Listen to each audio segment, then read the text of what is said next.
5. All right, then, if we're all set, this year Give me I one, studied. give me 1 second, Sophia. Sorry, I need to make this bigger. I'm gonna make probably a general announcement to everybody. Yes. Okay. All right. Well, Sophia, first of all, I apologize to you. I mean, nothing like wanting to go first and then having 20 minutes of technical difficulties. So for those of you who are joining us live, I apologize. Of course, it goes like with everything in the last year. Just kind of go with the flow, but we're up and running. Sophia, very excited to hear about all of your work. So whenever you are ready, we are ready. All right, I'm all set.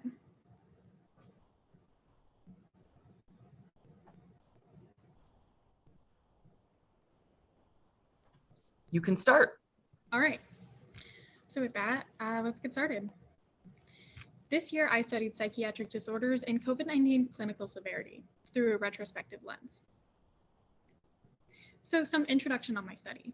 As I'm sure we're all well aware as we've lived through it the past year, in March 2020, the emergence of a novel coronavirus was declared a global pandemic by the World Health Organization.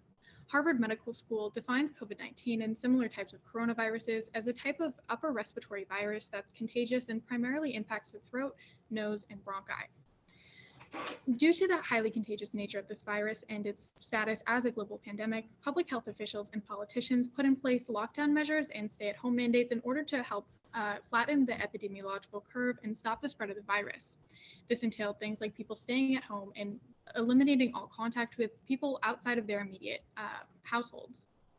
While effective at flattening epidemiological curves, there were several mental health implications of these stay-at-home policies that policymakers might not have intended.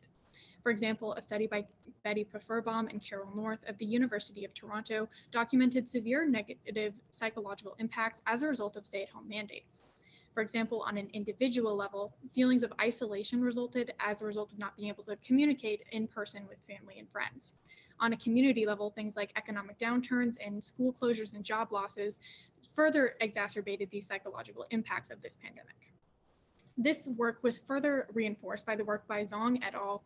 Of the University of Washington that found increased global suicide rates and an exacerbation of pre-existing mental illnesses for those who had already suffered as a result of the pandemic in a global systemic review. So given this, I wanted to study psychiatric disorders and COVID-19, and I focused on 4 major psychiatric disorders. Firstly, major depressive disorder is defined by the Mayo Clinic as a mood disorder characterized by persistent feelings of sadness and isolation. It's also referred to as depression or clinical depression. Generalized anxiety is defined by the National Institute on Mental Health as a mood disorder characterized as a mental health disorder characterized by persistent and excessive worrying. Often, the sufferer might be worrying things out of proportion to the actual impact of what they're worrying about. Thirdly, bipolar disorder is defined by the National Institute on Mental Health as a mood disorder characterized by extreme highs and lows. This might range from depressive lows to really emotional or manic highs. It's formerly known as manic depression. Schizophrenia is the last type of mental illness or psychiatric disorder that I discussed within my paper. Schizophrenia is a mental disorder characterized by an altered perception of reality. So given this, I examined the existing literature base surrounding the topic of psychological stress and COVID-19. So firstly, I looked at the general relationship between psychological stress and immune function. Edna Reish and co-authors describe how natural corticosteroids, or compounds that serve as a type of immunosuppressant, are found in higher quantities in the body when the body experiences psychological stress. Reish furthers that a high presence of corticosteroids result in immunosuppressive effects on lymphocytes, which are white blood cells that play an important role in immune function. With there, we see a documented relationship between your mental health and your physical health, as documented through the impacts on immune function that psychological stress has. Given this, I wanted to further my discussion into how specific psychiatric disorders interact with immune function. A key study that I looked at was from Kekol Glasser of The Ohio State University that found that depression influences the production of pro-inflammatory cytokines, which are a type of signaling molecule, which leads to a lot of adverse health impacts such as cardiovascular disease, arthritis, type 2 diabetes, and certain cancers. It was also interesting that certain similar impacts on cytokine production were documented in a lot of other studies looking at different mental illnesses, such as generalized anxiety disorder and bipolar disorder, as noted by Arans in 2007 and Rosenblatt and McIntyre in 2017. Another perspective emerges from Robinson of Gray in King's College in London that found that risky lifestyle behaviors that people with mental illnesses are much more likely to engage in also impact immune function. For example, they found that on an international scale, people with severe mental illness are up to 8 times more likely to be diagnosed with HIV, which obviously has a big impact on immune function. Lastly, I looked at how upper respiratory viruses specifically interact with immune function. So a key study by Sheldon Cohn of Carnegie Mellon University found that people dealing with a lot of psychological stressors had increased susceptibility to things like upper respiratory viruses, which I thought was significant because this was the closest I found to implications that might be able to be extended to COVID-19. So after examining the literature base, I thought that there were 3 main gaps which justified where my study would contribute to the literature base. Firstly, there's just a lack of COVID-19 research in general. It's barely been around for a year, and so the literature base is, while rapidly expanding, not quite keeping up. But second, a lot of the existing literature base surrounding COVID-19 has had a focus on social distancing and lockdown measures and what those specifically entail, instead of other implications like going into mental health fields and things like that. Thirdly, when I was going through the literature base, I found a pretty limited amount of studies on psychiatric disorders and respiratory viruses as a whole, whether susceptibility and things like that were actually impacted by these psychological disorders. So even before extending it to something as specific as COVID-19, this was already an existing gap. So I thought extending it to COVID-19, while relevant, was also very pertinent to this literature base. So this led me to my question: to what extent does the presence of pre-existing psychiatric disorders impact COVID-19 clinical severity and hospitalized patients? For the methods of this study, I used a quantitative design using a group comparison style method where I compared patients with a COVID-19 diagnosis and a mental health disorder in the experimental group to a control group of patients that had a COVID-19 diagnosis but had not had a diagnosis of a pre-existing mental health disorder. I used a non-experimental design, and it was a similar one used by Alizo and Gibson in 2014 when they looked at the impact of blood gene expression profiles on people with generalized anxiety, in which they used a control group of 366 patients with generalized anxiety and compared that to a similar size group of those without in order to draw conclusions. This was the best method, the group comparison style method, for my study because it allowed for a clear illustration of divergences that may be caused by the independent variable. So some more notes on my methods. The participants in this study, I collected all of my data through Southwest General Hospital, working with their resource coordinator and my mentor, Stacey Oroz. And through their medical records, I took participants and charted them for data analysis. So the participants within this study were adults 18 and over that were diagnosed with COVID-19 and for which they were primarily hospitalized for COVID-19. Like if they came in for anything else in the hospital, that wasn't considered in the study, as it would have an impact on recovery times that I wouldn't be able to compare. So that was participants. Nobody under 18 was considered due to privacy laws. For data collection, I firstly collected demographic information on each patient, things like age and sex. Second, I documented comorbidities so that I could accurately contextualize some of the outcomes that I observed within these patients, so any underlying health conditions such as like hypertension, lipidemia, obesity. And then outcomes is essentially how I measured clinical severity, or how these patients actually responded to treatment and how they did over their course of the hospital stay. So when measuring clinical severity, I initially looked at 3 variables, but ended up only using 2. For clinical severity, firstly, I measured length of hospital stay, which was a pretty significant variable because it showed me exactly how long it took them to recover. Second, I wanted to look at whether or not they stayed in the ICU or how long that intensive care stay unit was. This variable ultimately became inconsequential because Southwest General Hospital utilized protocols to keep COVID-19 patients out of the ICU. So this was pretty inconsequential to my study because I was specifically looking at COVID-19 patients. And then thirdly, I looked at mortality, whether or not a patient died. Ethics was a huge part of my methods and all of my data collection. Because I was dealing with patient information from hospital databases, all of my information was de-identified, and I worked with my mentor to ensure that everything followed HIPAA's safe harbor laws.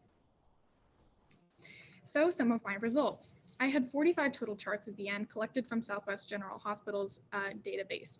So out of these 45 total charts, 36 people were in the control group of patients that did not have a mental illness but did have a COVID-19 diagnosis, and 9 people had a mental illness and a COVID-19 diagnosis, and this constituted the experimental group. The distribution of patients with a mental illness to without fell exactly in line with Ohio and national trends. The Ohio Department of Health places the prevalence of mental illness at about 20% of the population. So this is exactly what I observed through my results, as you can see in the figure illustrated there. Some further notes on my results. So firstly, I looked at the age representation of patients in the experimental and the control group. So patients were typically much younger in the experimental group, as you can see illustrated in the chart on the left. The CDC data also presents an interesting conclusion. The CDC data, which used a much larger sample size than I did, found that people aged in the age range 55 to 64 made up about 70% of total hospitalizations. However, in my study, 44% of people in that same age range were in the experimental group. So there were much younger people in my group compared to what we see in larger national trends. There were, in terms of mortality, which I discussed as another indicator of clinical severity, there were 3 mortalities in total, but they all occurred in the control group, and they all occurred in patients over the age of 75, which reinforces further findings that age is a bigger predictor of mortality than psychiatric disorders. So there's no relationship demonstrated there. Next, I looked at length of hospital stay, which was pretty significant. For length of hospital stay on average, the experimental group had an average length of hospital stay of 6.67 days, while in the control group, a patient could expect to stay in the hospital for about 5.75 days. There were 2 outliers in which there were 2 patients that stayed significantly longer than most people and stayed over 10 days, and both of these outliers occurred in the experimental group of patients with a mental illness. I even looked at this trend and how it carried across specific age groups, as you'll see on the chart on the right there. And the same trend was observed across every single age group, or nearly every single age group, except for 75 plus, where patients in the experimental group had significantly longer lengths of stay. So the last data point I looked at was comorbidities and compounding comorbidities. So comorbidities were the same for the 3 most prevalent comorbidities were the same for both the experimental and control. Hypertension, hyperlipidemia, and obesity were the most common comorbidities for each group. However, when looking at the prevalence of how many comorbidities the average patient had, there were significant disparities. The experimental group, a patient had about 4.667 comorbidities compared to the control group that only had 2.52. So some discussion here. So I found through my study that it's potentially psychiatric disorders could serve as a potential risk factor for younger age groups.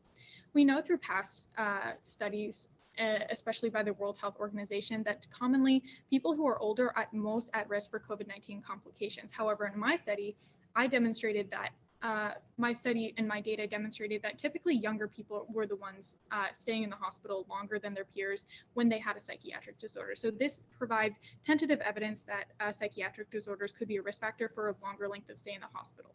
I found no relationship between mortality and a psychiatric disorder, as age was mostly correlated with mortality, which pretty much reaffirms what's already common knowledge in the literature base, such as the study by Du et al. 2021 from the University of Toronto, which concluded the same thing, that age was primarily the biggest factor associated with COVID-19 mortality.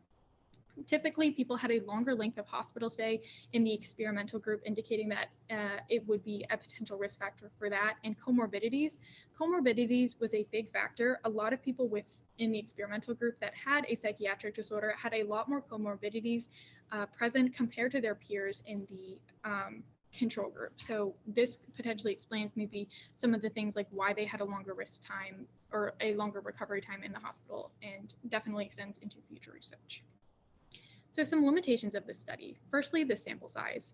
I only was able to access 45 total charts due to difficulties accessing hospital data. Since I went directly through hospital medical records, that was a really difficult data collection process. So I had a pretty limited sample size as a result, and therefore it's hard to draw definitive conclusions based on my small sample size because of the size of the sample. So secondly, undiagnosed mental illness is another limitation of this study. The National Institute on Mental Health tells us that mental illness also often goes untreated in the adult population, specifically because of the warranting of mental illness that requires the actual sufferer to go seek help themselves or go out to seek help from a family or friend. Often, because of that and the stigma surrounding it, it can be difficult to provide professional treatment. So there could be some patients in the control group that had a pre-existing mental illness that was not documented in their medical records.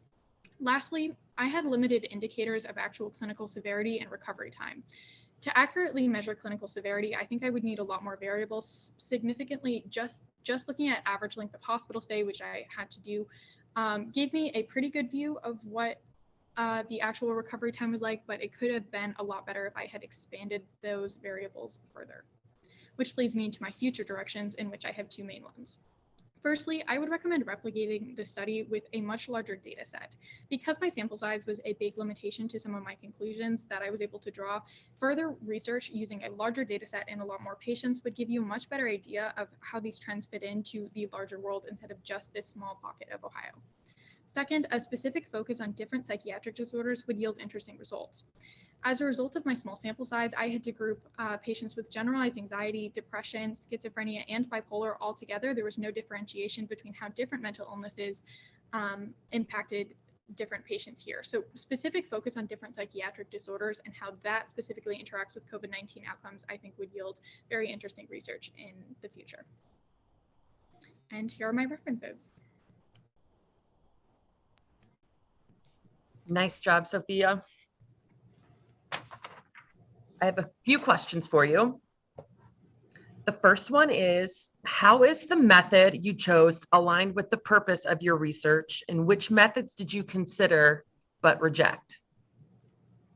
Okay, so the ultimate purpose of my research was to demonstrate whether or not there was a connection between physical and mental health. So that was kind of the underlying goal. I wanted to see whether COVID-19 was impacted and recovery times was impacted by psychiatric disorders and mental health. So that was the overall fundamental purpose of this research. So the method I chose was a group comparison study, and the group comparison study best helped me to examine this achieve this purpose of this research, because a group comparison allowed me to compare two different groups and clearly illustrate divergences between these two groups. I had an experimental group that had a mental illness and a control group that did not. So I was able to analyze disparities between these two groups and see whether a psychiatric disorder controlling for that led to significant differences between these two, which allowed me to analyze the purpose of that research. Could you repeat the question one more time? So I make Yes. sure Which methods did you consider but reject? Okay. So a method that I considered but initially rejected was a correlational design. So initially I wanted to do a larger study using correlational research and statistical correlational statistics, but essentially this was rejected as I went through my research process, because it became clear that the sample size I was able to access from Southwest General Hospital simply just wasn't going to be big enough for this type of study. Great. And question number 2, how might your conclusions or your findings relate to the current body of work in your field that you studied? Yeah, so my findings, the current body of work that I'm sort of looking at right now is definitely sort of geared toward, as I discussed in my gap section of my research, looking at the specific impacts on efficacy measures of lockdown and mental health. And I believe that I can present a new perspective using my conclusions to the conversation surrounding the efficacy of lockdown and stay-at-home mandates. So when we look at right now in the current data, in the current literature base, the current body of knowledge surrounding COVID-19, when we look at lockdown measures and mental health, we sort of analyze that through the lens of how effective was it at stopping cases, which is exactly what we should be doing. But I believe I can introduce a new conversation through my conclusions as to looking at some of the indirect impacts of some of these measures, because we can't say it's completely efficable if we're seeing negative mental health impacts and things like that. So I think it presents a conversation when we're talking about the efficacy of lockdowns. And finally, which of your sources was the most influential, and in what way is that influence apparent in your final conclusion?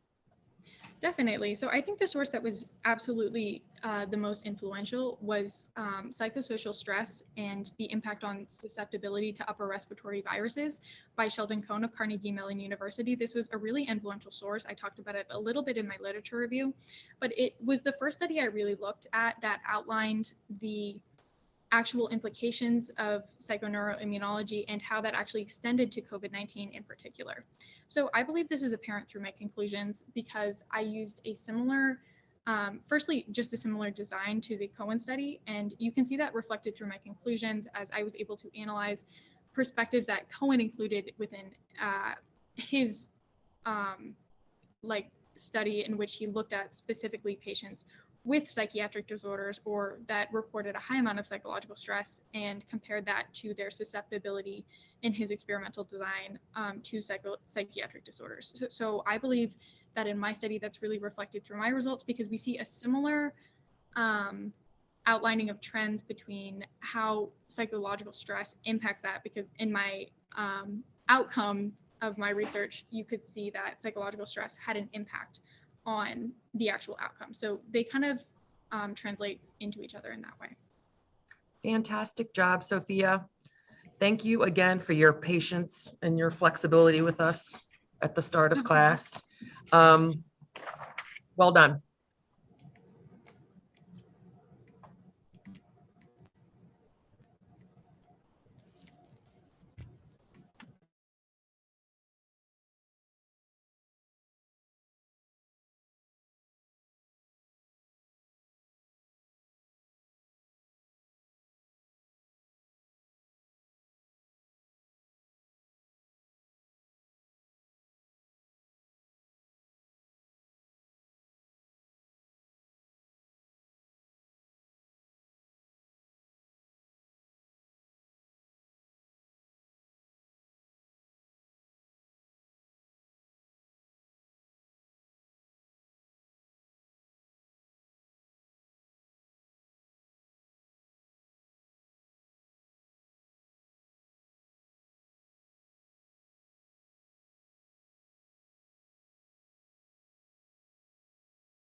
Hello. Hi, Ren. How are you? Good. How are you? Doing well. Do you want to maybe just kind of shift your computer just because of the glare from the, that's better. Yeah, much better. It was just the glare from the window. Perfect. Okay. So should I share my screen now? Yes, please. Okay.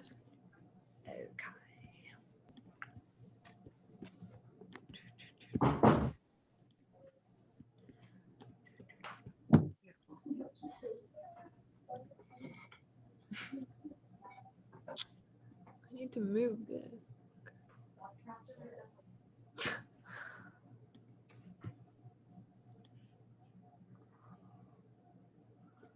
Right, okay. There we go. Okay. Am I good? Okay. Yeah, I can. Do you want to just click through it a couple times just to make sure there's no glitches? All right, looks great on our end. So I'm gonna mute myself, and then whenever you're ready, Ren. Okay. Good luck. For my study, I looked at how group interaction changes during gameplay on versus offline. And by on and offline, I mean online is with screens and offline is without in the more traditional sense of gaming. And so this is going to be a comparative study, specifically looking at the game of mini golf.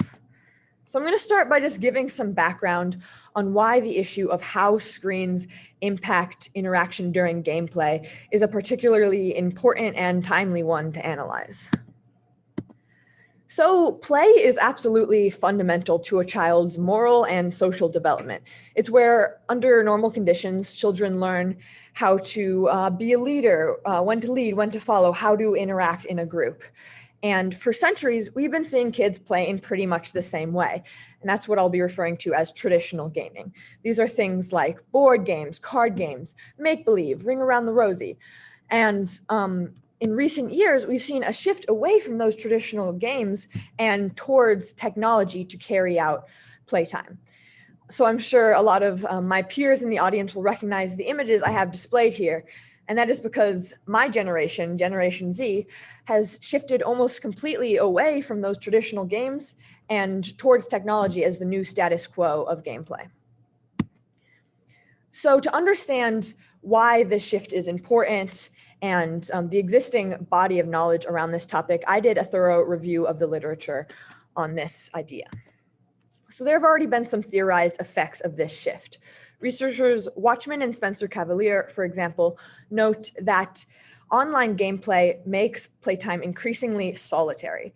With online play, there's almost always the option to select single-player gaming, and often that option is even encouraged. And this is a stark contrast to traditional gaming, where multiplayer interaction is nearly necessitated, with solitaire being one of the few exceptions. Secondly, researcher Beatam Mustavi, a technology professor at the University of Michigan, argues that online gaming can be considered something called a closed loop, where players are forced to abide by the constraints set about by the game designer. This is different from traditional gaming, where even if you have rules with a board game or card game, you can always break those rules and do different variations of each game. And that option is simply not available on an online platform. You can't really break the rules of an online game. And so that just kind of tampers down creativity and variability in gameplay when you're on that online format. And lastly, rewards.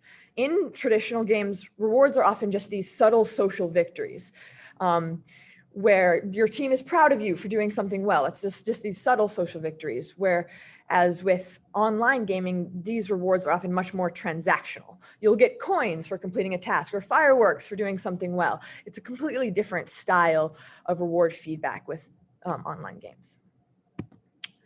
So these studies and the 4 pivotal studies I have pictured here all looked at different methodologies and ways to try to understand how technology is impacting gameplay.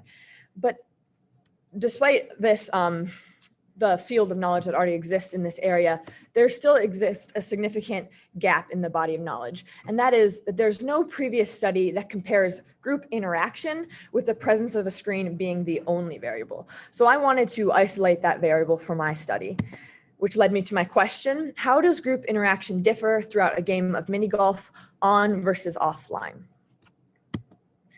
So obviously this was a comparative study. I had 4 groups of 4, so 16 participants in total. And 2 of those groups played mini golf on an actual course. So those are going to be my offline participants. And this was very simple. I just took the 4 people in the group out to the local mini golf course. I recorded them playing mini golf for half an hour and then had them conduct a short private interview with me after. The online groups played on something called the Game Pigeon app extension of mini golf. So this is a picture of what the interface of Game Pigeon looks like. And again, the only variable in this study was the screen. So the online participants were also in a room together, and I had to make sure that all the other variables were constant. So to do that, I also had to make sure that the online participants were able to see the strokes being made in real time of the other participants in their rooms, just like the offline groups got to do. So through a system of mirroring and joining Zooms and placing their cameras in front of the mirror of that Zoom, I was able to make it so that everyone in the online groups were witnessing the shots being made in real time of the people in their group. So in this way, all the other variables other than that of the screen stayed constant. Again, this was a half-an-hour session, and upon completion of their session, all the participants conducted a short private interview with me.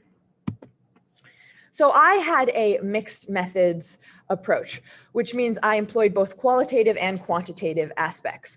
The qualitative had to do with the interview and the quantitative had to do with the recording of their interaction. So for this qualitative approach, I had these open-ended interview questions, and I had them purposely be open-ended because I didn't want to guide my participants towards any certain response. If they were confused by the vagueness of the question or didn't really know how to answer it, I did have a series of probes prepared, but those were rarely necessary. The next step, once all 16 participants were interviews were completed, was to transcribe these interviews, which I just did by listening to the voice memos and writing them down to the best of my ability. Once I had finished transcribing, it was then time to analyze these transcriptions. And all of my interview questions could generally be answered with a yes or no response, but my participants often gave more conversational, longer responses. But they generally could be narrowed down and get to the heart of their response, whether it was yes or no. They could often pick a side with these responses. So that's how I ended up analyzing the transcriptions, is just comparing these yes or no, positive, negative answers with the online and offline groups. It is true that sometimes these responses couldn't pick a side. It was more a qualify in their response, like, oh, for this person, I felt this way, but for this person, it was this way. And so that I would mark that as a neutral response for my coding. And this is just a picture of my in-process qualitative coding. As you can see, I used color coding. I used excerpts from their responses to justify each of my codings, and I'll go into these graphs you see here more in a second. So for the quantitative approach, I use something called Bayes' Interaction Process Analysis, or Bayes IPA. This was developed by Charles Bayes in 1950 as a way to study group interaction, and it's been hailed as kind of a classic way to study group interaction since then. And how he does this is he breaks group interaction into three categories: positive socio-emotional, negative socio-emotional, and neutral or task-oriented. And there are smaller subcategories within that, but those are all kind of used as a vehicle to look at interaction through those three main categories. So most of what I was doing with this coding was just looking at the relative frequency of those three categories, positive, negative, neutral, across the online and offline groups. I also did simpler quantitative analysis, things like total words spoken, total number of interactions, silence duration, but those were much simpler ways of analysis. This is a picture of a transcription of one of the recordings of the half-an-hour section, and you can see my coding here. It got a bit complicated, but again, at the end, it was just the simple counting of number of positive, negative, and neutral responses. So now on to the results. I'll begin with my quantitative results. You can see here, this graph shows online and offline groups with the proportion of negative, positive, and neutral interactions throughout. As you can kind of tell by this graph, and as I determined through a chi-squared analysis, the proportion of positive, neutral, and negative interactions stayed relatively constant throughout these groups. It wasn't an interesting result or difference between the online and offline groups. But what is interesting with my results is that the online groups simply interacted less. And you can see that more clearly with this graph showing total words spoken. The online groups had around the offline groups had, I actually mixed this up in my graph, but the offline groups, as you can see, had upwards of 4,000 total words spoken, while the offline were more around 2,000. So by this metric, there was nearly twice as much interaction offline as there was online. You can also see that with silence duration. The online groups had about 9.5 minutes of silence in these two groups, which in this half-an-hour period is roughly a third of total interaction where they were just silent. And the offline groups were hardly silent at all. By contrast, there was about less than 2 minutes of silence in these offline groups. So you can see that quite clearly in this graph here, just how much more silence there was in those online groups. Now on to my qualitative results. These are my results for the question, do you feel you know your fellow participants better upon completion of this study? So Again, they kind of gave longer responses, but I was able to boil most of these responses down to a simple yes or no to this question. And 100% of the offline participants answered yes, they do feel they knew their fellow participants better after completing the study. So it shows there was some bonding and getting to know each other happening in those offline groups. Online groups painted quite a different picture, and half of the online participants, so 4 out of the 8, said they didn't really felt they knew their fellow participants better. The neutral response in this case was someone who said they knew some of their participants better and some of them they didn't feel they got to know. And that was the neutral response in this case. This is for the question, do you feel any desire to keep in contact with your fellow participants upon completion of this study? So this graph demonstrates the amount in the online and offline groups of participants who just answered no to that question in some way, that they didn't feel they really wanted to keep in contact. So offline, you only had 1 out of those 8 saying they didn't have that desire. Whereas with online, a majority of participants, 5 out of the 8, said they didn't feel that desire. So this demonstrates there was some lack of bonding in those online groups. So the implications of these results are far-reaching. And most importantly, my study, since I did isolate the variable down to that of a screen, determines that the screen variable itself is significant. The studies I talked about in my literature review determined there was some negative effect of having a screen during gameplay, but not necessarily if that was the nature of screen play or the screen itself. So I was able to determine that a screen itself, even if you keep the game constant, still has an effect on interaction during gameplay.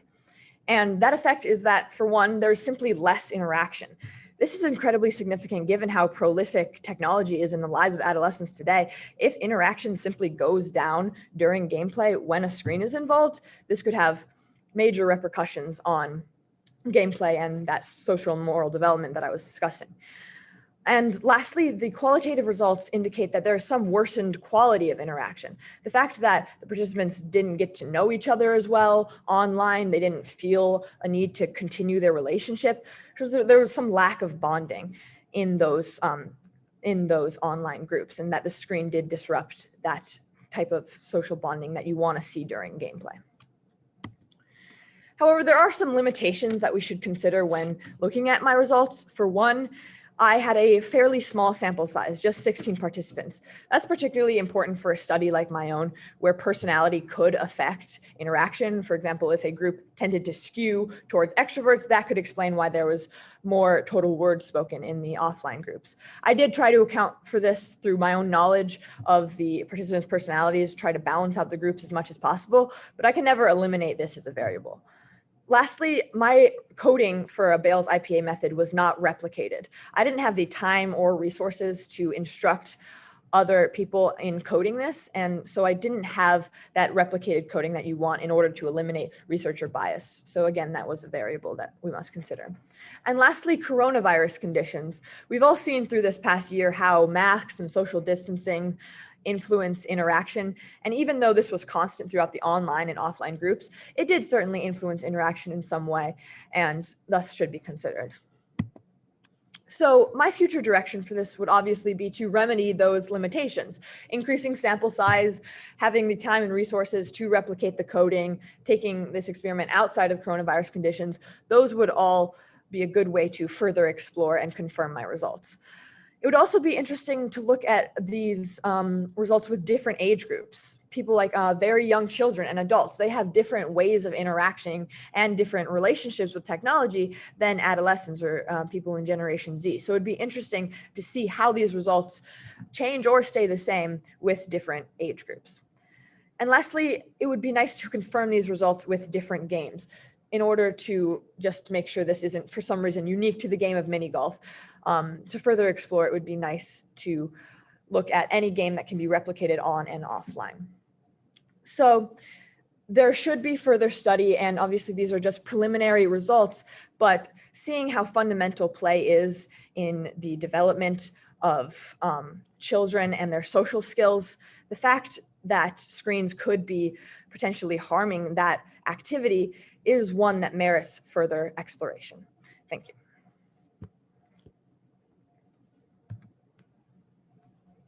Nice job, Ren. Thank you. Your first question, what was one obstacle or challenge you encountered while performing the research, and how did you go about addressing it? So one of the main obstacles I countered kind of early on in my research was the fact that the offline participants needed to actually play on an actual mini golf course.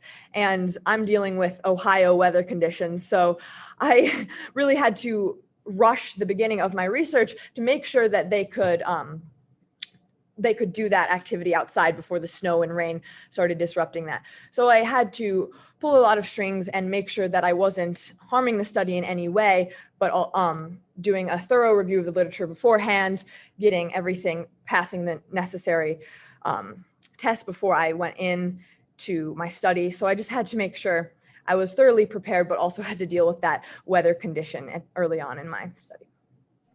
Great. Your second question, what additional questions emerged during your research? And based on your recent experience, what advice would you give to other researchers who might choose to investigate those questions? Yeah, so going off kind of what I talked about in my future direction, I was wondering as I kind of reached the end of my research how this would look with different generations. It's very interesting seeing how my parents have a relationship with technology and how it's affecting how they're interacting with their friends. Because I obviously am well versed with how it's affecting my generation, but I'm not as familiar with that of other generations. My friend's little brother, he's completely glued to his screen and maybe doesn't even know what gameplay was like before technology. So he has a completely different relationship with that than I do. So it's a great question to try to look at this through other generations, see if it is the same, see if there's always less interaction, or if the kids that have had screens as part of gameplay through their whole lives are somehow better at it. And they've adapted to make gameplay still full of quality, even with the screen involved. So if other people were choosing to explore those questions, again, I would recommend using as big a sample size as possible in order to limit personality as a factor. I would look at both qualitative and quantitative aspects. I thought that was very important to my study, and so would be important to these questions as well. But I think if they did choose to look at those, it would add a fuller breadth of knowledge to this topic. And finally, in which specific part of your research process was your consultant most helpful? And how was he or she most helpful? And what did you learn from the consultant about your field of research? Yeah, so my consultant was certainly most helpful when I had to go into coding with Bayes' IPA method. I was completely unfamiliar with how coding actual interactions would produce any sort of quantitative analysis. So I just went into that completely blind. And my consultant was absolutely fundamental in understanding how Bayes' IPA method could work in this situation. She has done previous studies like mine, social science studies. So she was able to, even though she hadn't done specifically Bayes before, she was able to kind of guide me through how coding group interactions and social interactions could work. And so she helped guide me through that process. Great. Fantastic job, Ren. Thank you. All right.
Can you hear me, Celia?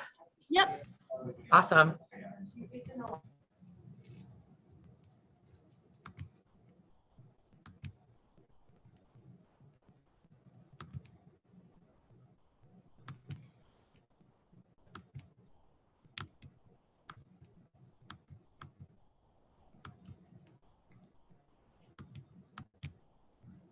It's not letting me share my screen right now. Okay, I'll come down. Hold on one second. Awesome.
All right, Celia, it looks like it's coming here. Okay. I'll let you know. Can you see me on the Zoom? I 'Cause can. Okay, cool. So Celia, here's the other thing is, you know, the bell's going to ring in 10 minutes. Yeah. If you're going to be okay with that, you're just going to pause while it's ringing and then you can just keep going. Or if you want to wait until 10 minutes, we can do that too. It's completely Yeah. up to you. I'll just keep going. Okay. All right. Sounds good. Okay. Well, I can see it. So I am, I'm going to go ahead and mute myself, and whenever you're ready. Awesome. Good luck.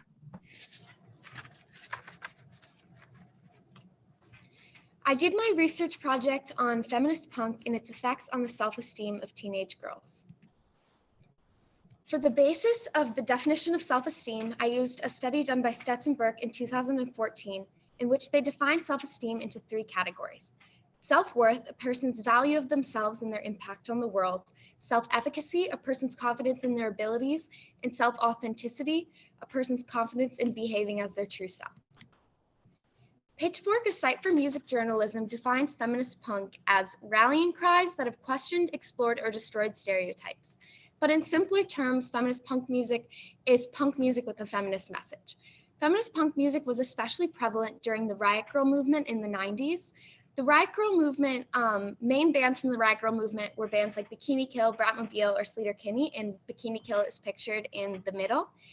During the Riot Grrrl movement, Riot Grrrls from across the country would make zines, feminist zines, using photocopied pictures of magazines, as well as diary entries and feminist theory that they would send around the country. There were also Riot Grrrl conventions in which there were seminars on issues such as sexual assault or body image, and the feminist punk Riot Grrrl bands would perform at those conventions. And here's a clip of Bikini Kill at a Riot Grrrl convention.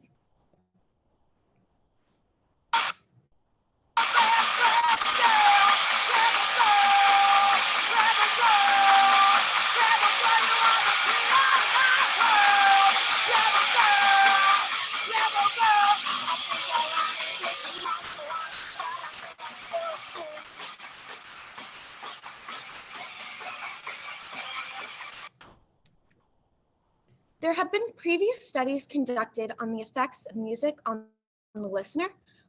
Firstly, Gordon Lynch in 2006 did a study on how a person's belief systems affected by what music they listen to. He determined that the 2 main factors that influence how impactful music is the aesthetic surrounding the music and the community surrounding the music. Both of these factors are incredibly important for my research because feminist punk music has a really strong aesthetic surrounding it, which involves the uglification of traditionally like girlhood items, such as like broken dolls or like torn up prom dresses. It's also especially relevant when addressing my gap, because Rosenberg and Garofalo did an interview in the 90s with a group of riot girls during the Riot Grrrl movement about the impacts of the music they were listening to in the community surrounding Riot Grrrl on their self-esteem. But my study is different because I'm taking out the community aspect of their study and just looking at the impacts of the music and the messaging in the music, since the Riot Grrrl movement has since died down. And Gordon Lynch emphasizes the importance of community on how influential music is. Christina Williams in 2001 did a study where she spoke to elementary age students and was able to determine that different genres of music impact people differently based on what the genre is. That led me to develop my question: how does listening to feminist punk music affect the self-esteem of teenage girls, specifically set in 2020 to 2021? The first thing I did in conducting my study was collect participants. I collected participants by sending out a survey to the school, and I decided I wanted a small participant base in order to fully explore each participant's self-esteem in depth. So I landed on a total of 13 participants.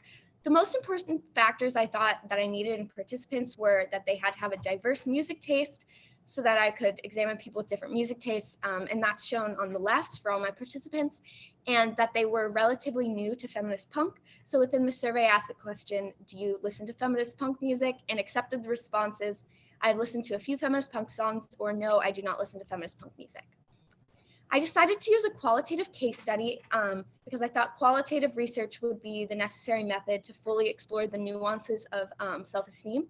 After collecting the participants, I had a pre-experiment individual interview over Zoom with each of my participants, where I asked them 3 questions, one based off of self-worth, self-efficacy, and self-authenticity, in order to gauge like a basis of their self-esteem. Then there was a 20-day listening period where they listened to a 11-song playlist of feminist punk music that I constructed and journaled their self-esteem daily in a Google Doc that was shared with me so I could access it.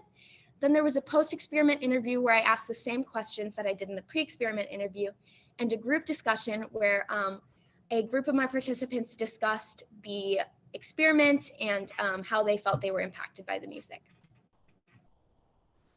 The playlist that I developed of songs was developed with help from my mentor and a Pitchfork article called 33 Most Influential Feminist Punk Songs. And all of my participants, but 3, said that Seashore by the Regrets was their favorite song off the playlist, so I'm gonna play a clip. You're talking to me like I'm dumb. Well, I've got news, I've got a lot to say. There's nothing you can do to take that away. You're talking to me like I'm hurt. Well, at least I'm not 6 feet in the dirt. And I'll still kick your ass, even in my skirt. You're talking to me like a child. I'm not a helpless baby. Not waiting on you to come save me. Now into my results section. First, I'm going to focus on the self-worth part of the individual interviews. The question I asked was, do you believe you have a positive effect on the people around you, and explain why? Participants 1, 3, and 6 showed notable changes in their response. Participant 6 started off by saying that she thought it depended on her mood, and ended during the post-experiment interview, said that focused on the positive and focused on just the fact that she can make people laugh. Question 2 had to do with self-efficacy, and I asked, do you believe you are good at the activities you enjoy and have the abilities needed to be successful in those activities? And participants 3, 4, 5, and 11 exhibited changes. Participant 3 described that during the listening period, they were able to exit a creative block that they were in, possibly due to the music, and this shows an increased confidence in their abilities. Third is self-authenticity, where I ask the question, do you feel like you act as your true self around people, or do you think you often adapt a different personality for approval? And participants 1, 2, 4, 7, and 9 all exhibited changes in this category. Participant 2 ending her post-experiment interview on a much different tone than the pre-experiment interview by saying, I am valid and enough no matter what my personality is for someone else.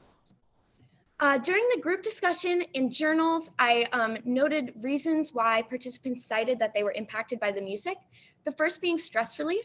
5 out of 9 participants within a group discussion said that they would dance to the feminist punk music and it would help them relieve their stress after a long day. There was also a pattern within journal entries that many participants would go driving to the music to help calm them down. However, participant 8 actually stated that she felt in the opposite effect from the music, that sometimes it would end up stressing her out. Another reason that participants cited that they were influenced by the music was the gender representation it provided. Participant 2 said during the group discussion, the bands I grew up to were very male dominated. There's something about hearing it from a woman's perspective that was really great. They were talking about messages that I wanted to hear.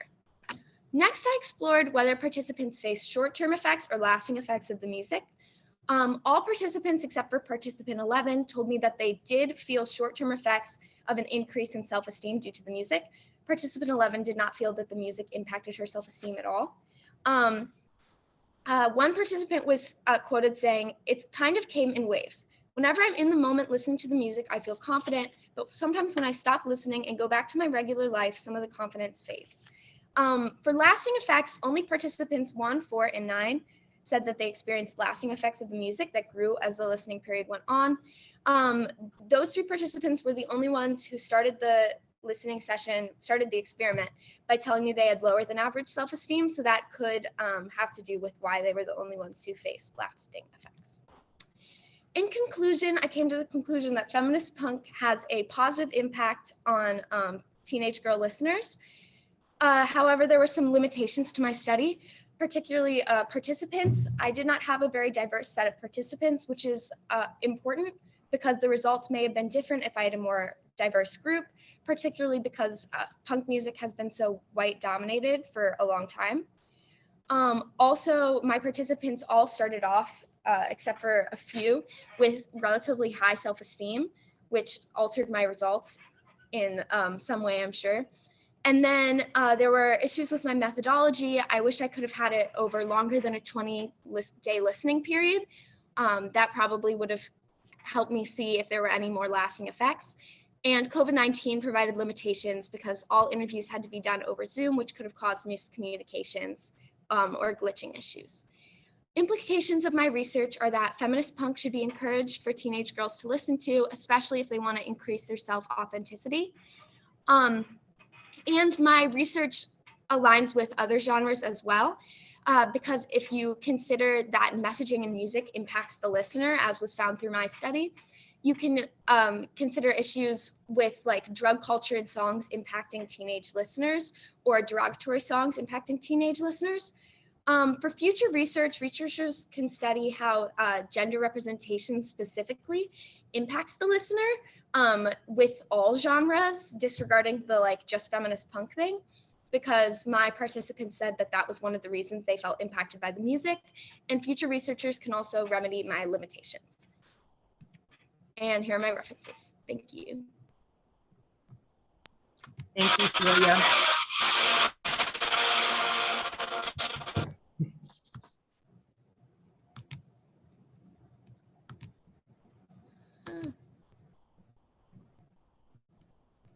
Nice job, Celia. Thank you. First question is, after you chose your research question, which information guided your choice of your research method? Probably the most influential thing in choosing my method was Rosenberg and Garofalo's research, because they used a very similar method of group discussion that was open-ended and a more structured interview to interview Riot Grrrls in the 90s. And since it was such a similar topic to mine, I thought that I should base it around their methods. Great. And question number 2, how might your conclusions relate to the current body of work in the community or field that you studied? My conclusions relate to the body of work and how music affects the listener, because I was able to prove a connection between music and the messaging in music on a variety of people with different music tastes, to prove that music does have an effect on the listener. And this is different from things in the field already because of its feminist theory messaging. And there could be other like political messaging songs that could have a similar effect. And finally, if you had 3 more months to work on the research question or project goal, what additional research strategies would you put into practice? If I had 3 months, I would definitely expand the listening period to be at least like longer by almost 10 days probably. And I would also possibly try to infuse a little bit more group discussions, because I was only able to conduct one group discussion and it was really helpful for determining factors that led to the influence of the music, because that was mostly what they were talking about. I would want to have at least 2 more of those with more of my participants because there were scheduling issues. And yeah. Awesome job. I really enjoyed the clips. Oh, good. Thank you. Thanks.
Hi, Alita.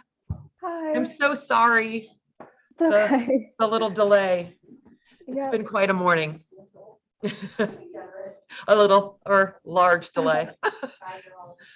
Bye, guys. Great. They're wishing you luck. Okay, thank you. Okay. Yeah, if you want to go ahead, Alita, and present your screen.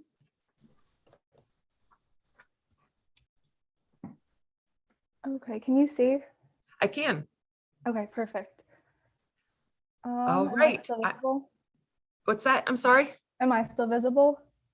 You're not. You're going to need to put your camera back on for whatever reason. As soon as you go to share your screen, it takes your, there you go.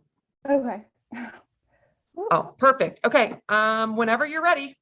Okay, so for my AP Research presentation, I chose to focus on true crime media engagement and its relation to juror knowledge of false confessions. So what are false confessions? So Sal Qasim, who is the founder of the study of false confessions, defines them as a confession that an individual gives, knowing that they are innocent or do not commit the crime at hand. So I originally gained interest in this topic back at the height of the pandemic in April, while I was exploring different genres of movies to watch. And one of the stories that stuck with me was the story of Anthony Caravella. So he was a 15-year-old boy who was taken into a courthouse after skipping his juvenile sentencing date. And while he was there, police began questioning him about the murder and rape of a 58-year-old woman in Florida. And during the time, he was held for 6 hours without parental supervision, and he was questioned regarding this murder. And eventually he gave 4 separate confessions. Each of them were differing, and none of them related to the physical evidence that was collected at the crime scene. However, prosecutors were able to convict him, and the jury found him guilty of first-degree murder, and he was sentenced to life. Fortunately, his attorney was able to get a hold of DNA evidence from the crime scene 26 years later, and he was actually exonerated. So this was one of the first cases that I had heard about, which was really a driving factor in my interest in false confessions and how the jury can play a role in preventing them. So the risk factors that I identified in this case, which drove my study, were those of minors, since he was a 15-year-old boy and there were no parental supervision there during the interrogation. That was significant. Also, his IQ was notably low. He had an IQ of 67, which is, speaking medically, that is intellectually impaired for an individual, which can also be a risk factor when police use interrogation techniques that could force an individual to confess if they are intellectually impaired or mentally ill. And the last factor that I identified was police misconduct. So the police held him there for 6 hours, and he also was not with a parental supervision. So that was the leading factor in my interest in this topic.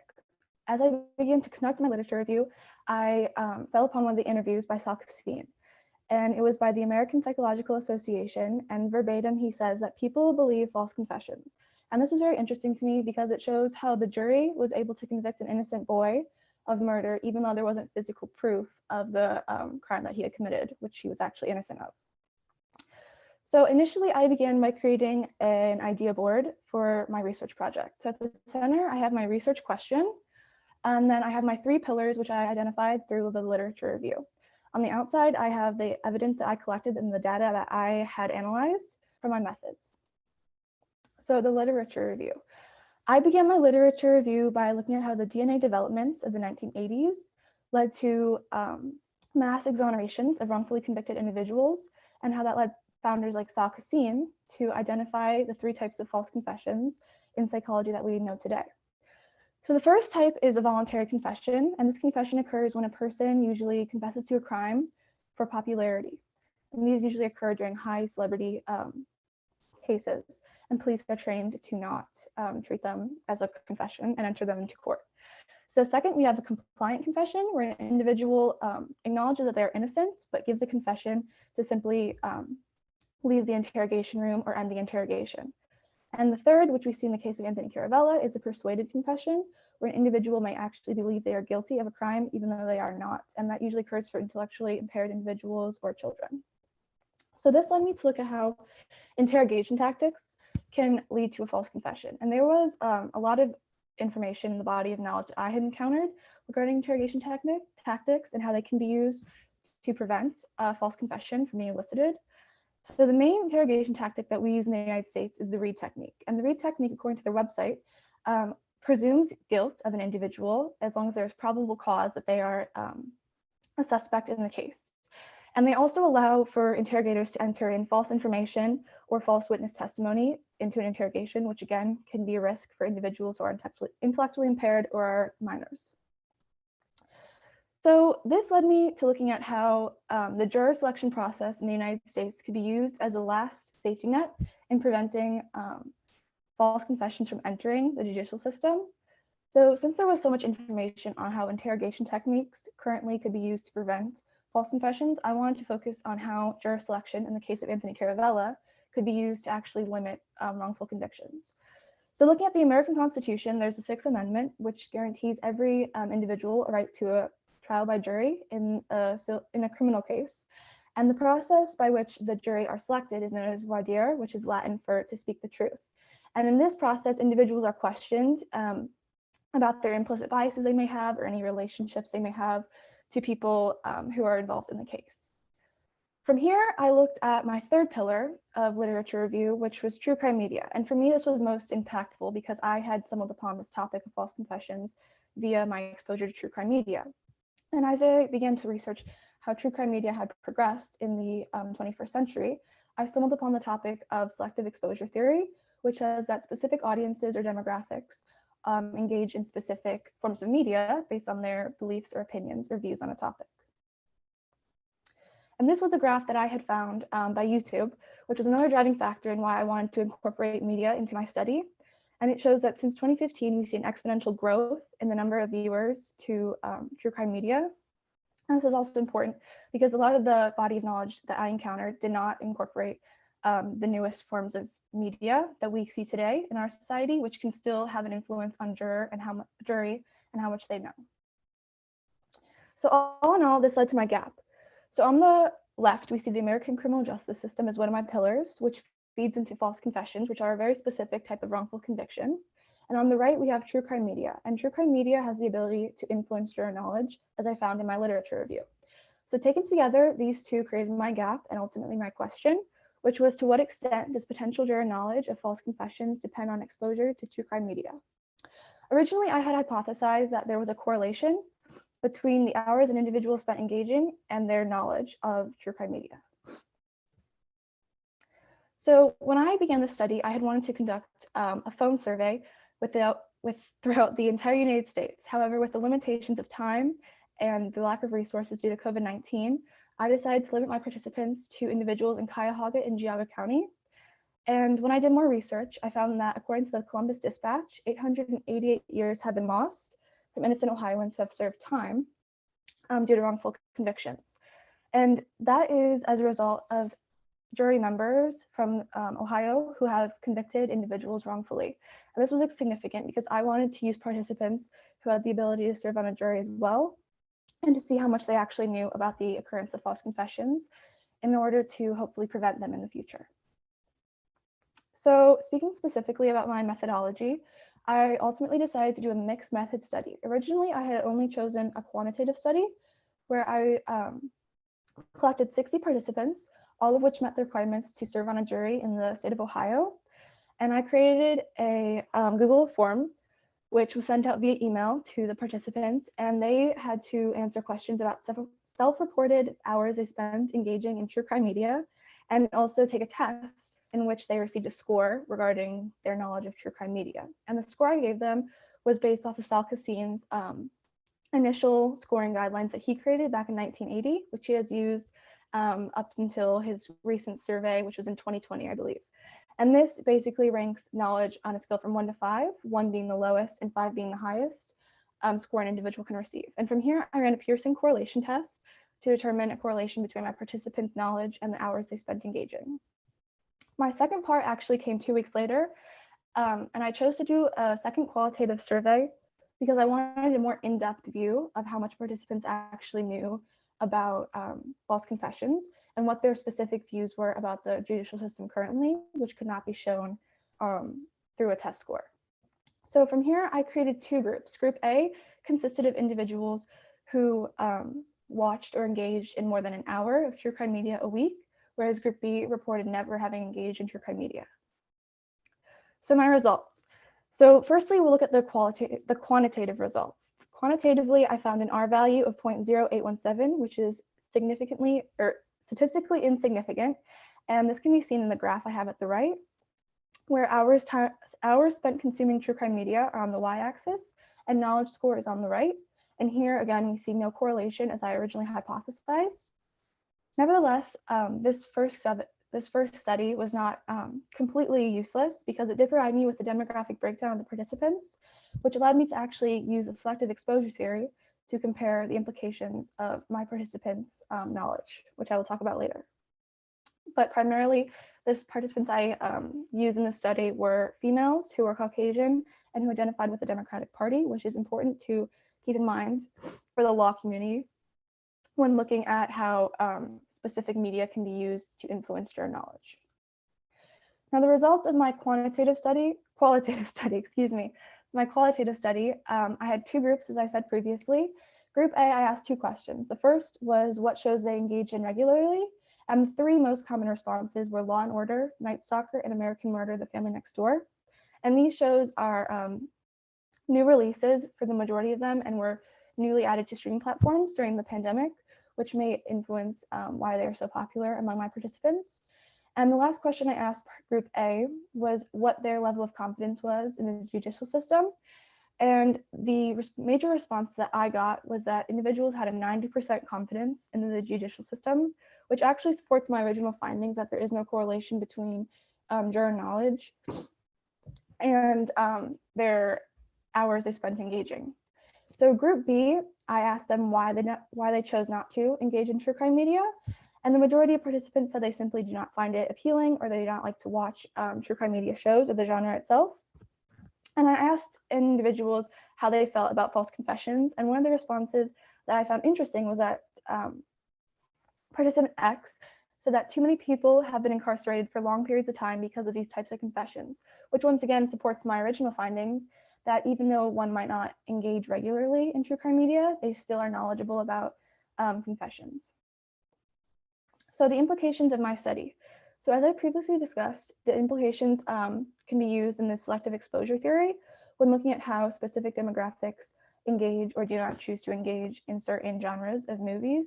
And this can be used looking at the voir dire process for the law community and how they go about choosing specific individuals to serve on a jury. And the limitations of my study include the demographic that I used. It was majority were females who were white, who were Democrats.